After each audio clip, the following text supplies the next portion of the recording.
Today, we're breaking down the biggest injury and fatality risks for women in construction. So without further ado, let's jump right into it.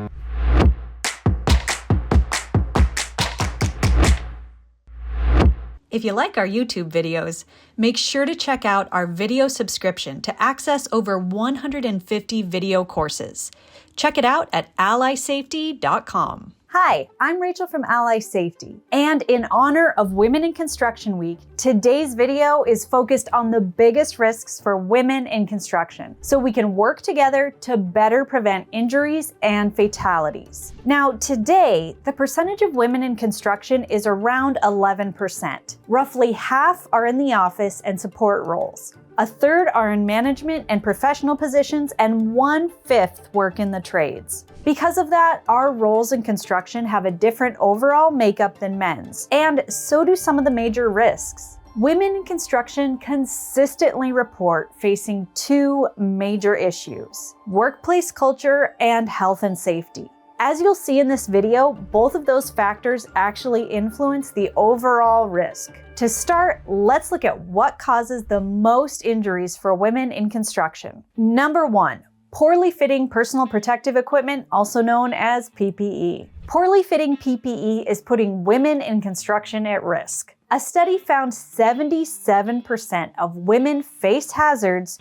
due to safety gear that doesn't fit properly. Here's how it happens. Fall protection harnesses that don't accommodate smaller or curvier frames increase the risk of injury if you fall. Oversized gloves reduce grip, which leads to accidents, especially when you're working with power tools. Safety glasses were traditionally designed for men's facial structures, and on a more feminine facial structure, they tend to slip or fall off completely. Poorly fitting boots can cause trip hazards, foot pain, and joint pain due to the differences in balance distribution. The good news is, as of January 2025, OSHA now requires PPE to properly fit each worker in construction. So employers have to provide gear that fits, though we may still need to push for women's sizes and better options, or just remind management periodically. Fortunately, manufacturers are stepping up their game, and gear is becoming widely available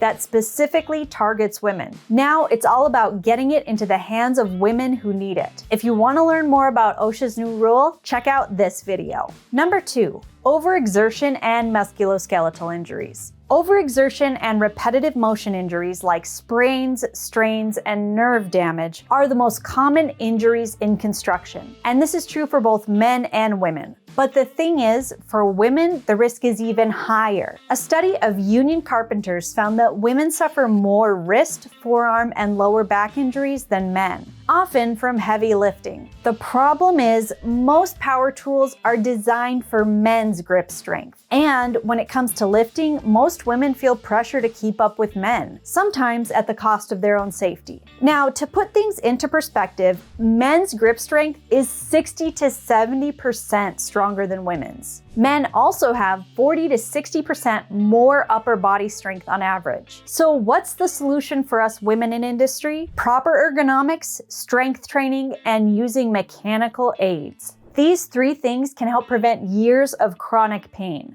So the next time you're feeling pressure to lift more than you know your body can handle, remember, for most of us women in industry, we have to work smarter, not harder, if we want to keep up with the men. It's just the reality of our biology. Number 3, heat illnesses. Did you know that women are nearly 4 times more likely to be heat intolerant than men? Now, heat illness is a serious risk in construction, and construction workers are 13 times more likely to suffer heat-related fatalities than the general population. And for women, that risk is even higher. Why?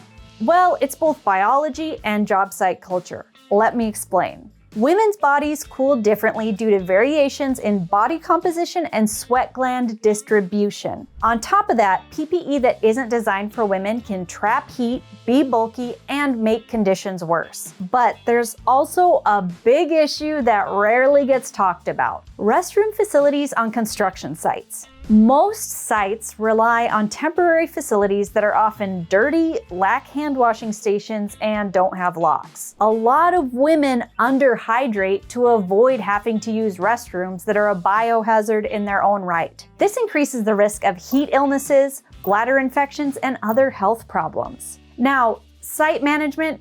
It's important to provide clean, secure restrooms, separate women's facilities, and hand washing stations, along with ample drinking water. For women on site, the best thing you can do is stay ahead of the heat. Water, rest, and shade are your best defenses, and they're actually pretty simple, as long as you're willing to hydrate. So far, what do you think? Did any of the injury and illness risks surprise you? So those are the injuries and illnesses that women are at a higher risk for in construction. Now let's look at the major causes of fatalities. Biggest fatality hazards. Like injuries, the major causes of fatalities for women in construction had some differences from men's. With that in mind, we actually can't talk about fatalities in construction today without first talking about suicide.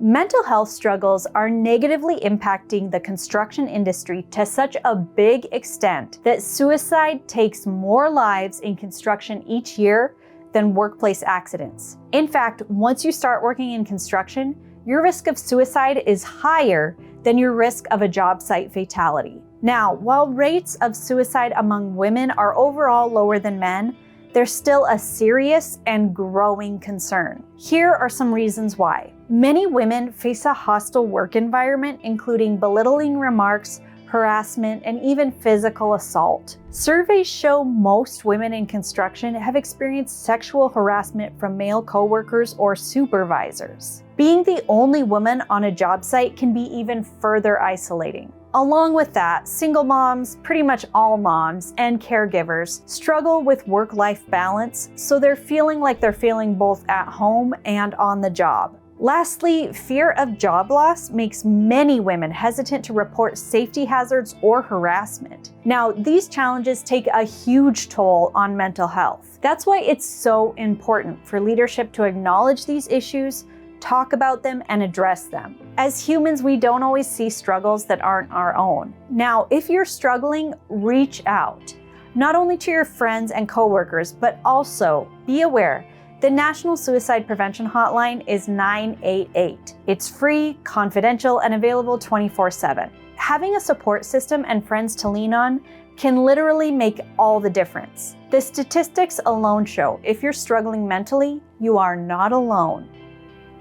Transportation incidents. The next major cause of death for women in construction is transportation incidents, like vehicle accidents or being struck by a vehicle. Driving is one of the most dangerous things that most of us do each day, and one of the major contributing factors to most accidents is actually distracted driving. So make sure your cell phone isn't used while driving and be able to focus. Additionally, a high percentage of women in construction work as flaggers, which is an occupation with a high death rate. 1/3 of women killed by vehicles on road construction sites were working as flaggers, compared to only 3% of men.